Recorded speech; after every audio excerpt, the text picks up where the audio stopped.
Bonjour à toutes et à tous, bienvenue sur le podcast Cancéro, le podcast qui aide les patients atteints de cancer à devenir acteurs de leurs soins. Je suis Abigail, pharmacienne d'officine, et ma mission ici est de favoriser le partage d'expériences et d'informations autour du cancer et des soins de support. Pour mener à bien cette mission, j'accueillerai à mon micro des patients qui nous raconteront leur histoire, mais aussi l'entourage proche, les aidants, les associations d'aide aux malades, ainsi que les professionnels de santé et les professionnels qui interviennent auprès des patients. J'espère que ce contenu vous aidera, et surtout si c'est le cas, n'hésitez pas à le partager auprès de patients de votre entourage. Je vous souhaite une très belle écoute.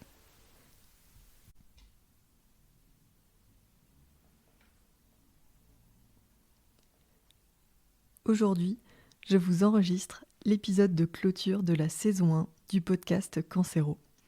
Tout d'abord, je voulais vous remercier de votre écoute, de vos retours sur les réseaux sociaux et notamment Instagram, pour tous vos messages et vos témoignages. Merci du fond du cœur. En effet, je suis très touchée que des patients se confient à moi et me racontent leur parcours de soins, ou juste me fassent un coucou en DM.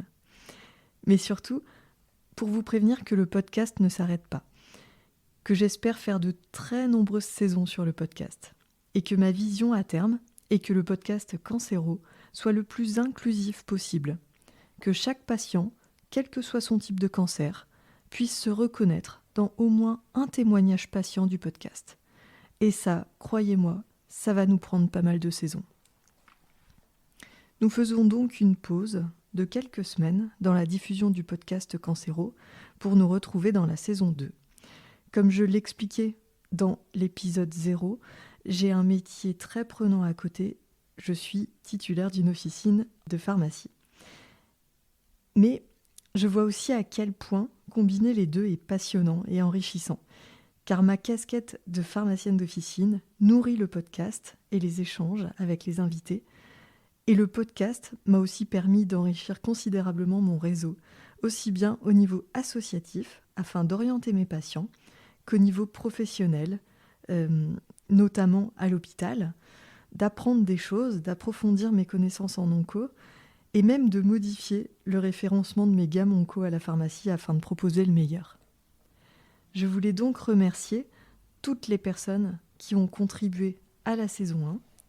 Côté patient, merci à Sandrine, Anne-Sophie, Brigitte, Claire et Betty. Je suis honorée de vous connaître, d'avoir pu vous rencontrer. Vous êtes des patientes extraordinaires. Vous avez témoigné en toute authenticité. Et pour cela, 1000 merci, car vous avez déjà aidé beaucoup de patients à travers vos mots et à travers votre histoire. Côté soignant, merci à Léa, mon amie, qui est intervenue 3 fois dans la saison 1 et qui continuera à nous proposer des épisodes de méditation au fil des saisons du podcast. Merci pour ton aide, merci pour ta bienveillance et ton soutien au projet. Merci à Mélanie, Léna, Henriette et Fadila, l'équipe des soins de support de l'unité de médecine ambulatoire du CHU de Reims, ainsi qu'à toutes les personnes du service avec qui j'ai pu échanger. Merci pour votre implication auprès des patients et de nous avoir transmis lors des interviews de nombreux conseils et informations utiles aux patients.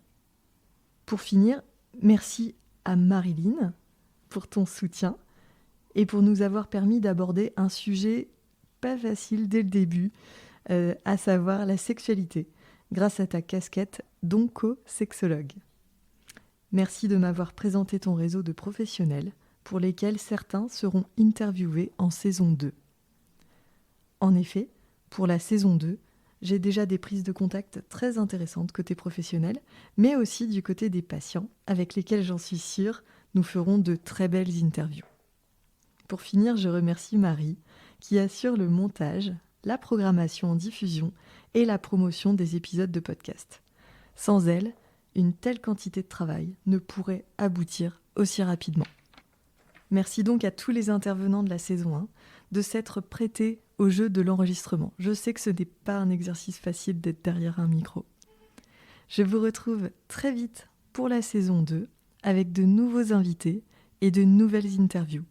D'ici là, Vous pouvez continuer à interagir avec moi sur la page Instagram du podcast, cance.hero, canc.heros, pour me dire ce que vous avez aimé dans la saison 1, ce que vous aimeriez que j'aborde dans la saison 2, quelles sont vos problématiques, vos difficultés, afin que j'oriente mes prochaines interviews et que je puisse vous aider au mieux.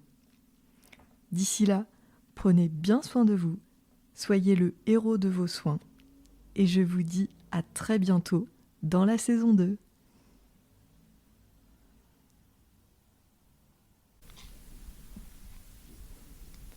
Petite note de fin d'épisode pour vous rappeler que vous pouvez télécharger le cadeau gratuit que j'ai créé pour vous.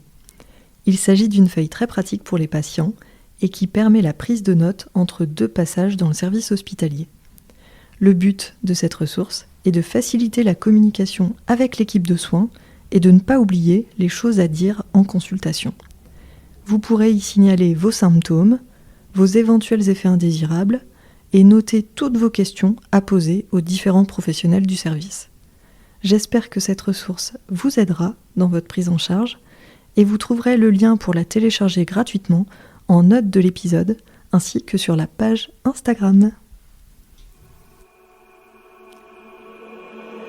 Merci d'avoir écouté ce nouvel épisode de Cancéro. Si le contenu vous a plu, n'hésitez surtout pas à le partager auprès de patients de votre entourage qui pourraient en avoir besoin. Vous pouvez aussi mettre 5 étoiles sur Apple Podcasts ainsi qu'un commentaire. Ça permet de rendre le podcast Cancéro plus visible et d'aider un maximum de patients.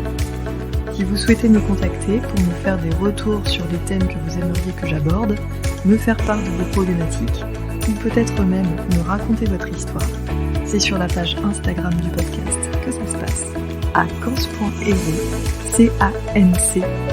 canc.heros. Je vous souhaite une très belle journée, prenez bien soin de vous et à très vite.